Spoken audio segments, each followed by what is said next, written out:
Hello everybody, my name is Antonietta Mock and I'd like to deliver a short presentation to you on the importance of safe and holistic support services in the community.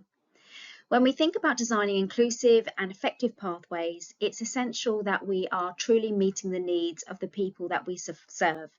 And that means creating services that don't just respond to crisis, but also actively promoting wellness across all areas of life. And you'll see here on the slide the 7 pillars of wellness that I like to use. That covers things like mental health, financial well-being, spiritual well-being, and more. And when we take this approach, we are really offering something that is person-centered led. Now, I know there are many things that are really working well, but it's also important that we identify gaps and also address any areas that might need more attention. And the best way to do that is through meaningful engagement, proactive outreach, and something I am passionate about, and that is co-production, genuine co-production within the community. Now, before we get into that, something I like to do at the beginning of a presentation is to introduce brain gym exercises. And here's one for you now. On the screen, there is a slide with 4 candles. The question for you is, which candle will burn the quickest? Which candle will burn the quickest? Is it A, B, C, or D? And I'll give you just a moment to work that out.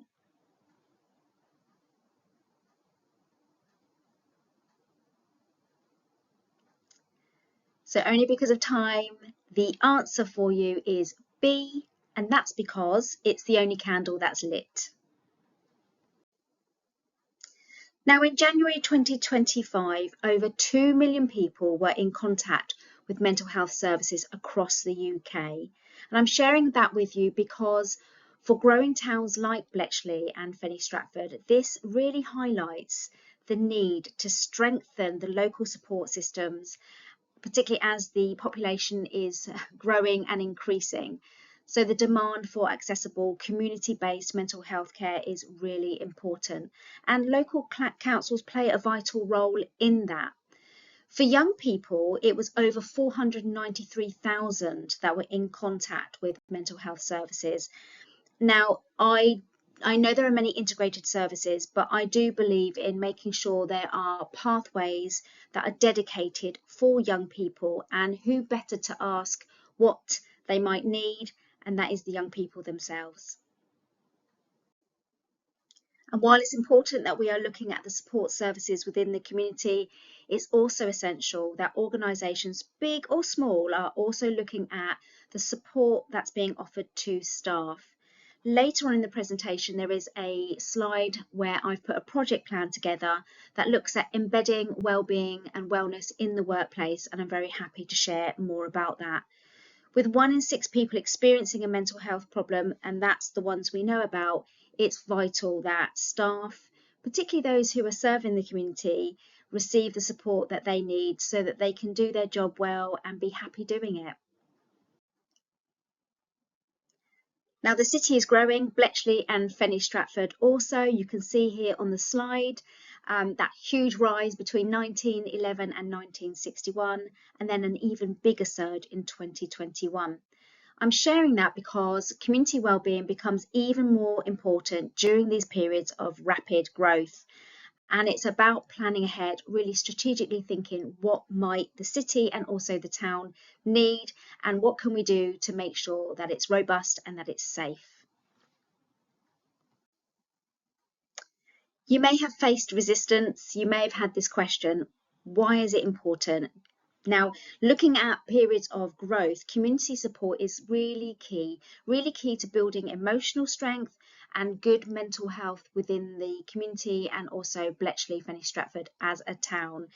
People deal with tougher times better when there is a stronger connection and more resilience within the community. It's so crucial that we look at ways and support services to make sure that pressures on services and infrastructure are not affected, so transport, access to healthcare.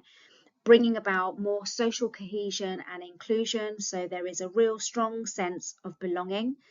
And of course, making sure it's sustainable and resilient, so that during those more challenging times, the town council is there to kind of hold and prop everybody up. I think making sure that people can live their life well and fruitfully is about ensuring we offer a good quality of life in the town. And building on that why is about how the power of community can really help. And town councils, as well as many other services, play a vital role in that, in helping to build those strong connections in the community so that we can have that respectful, kind and caring environment to live in. The next slide, there is a very short video which I think beautifully describes the power of community, and I hope you get to watch that. You just need to copy and paste the link straight into YouTube to watch that again. It's just a minute long.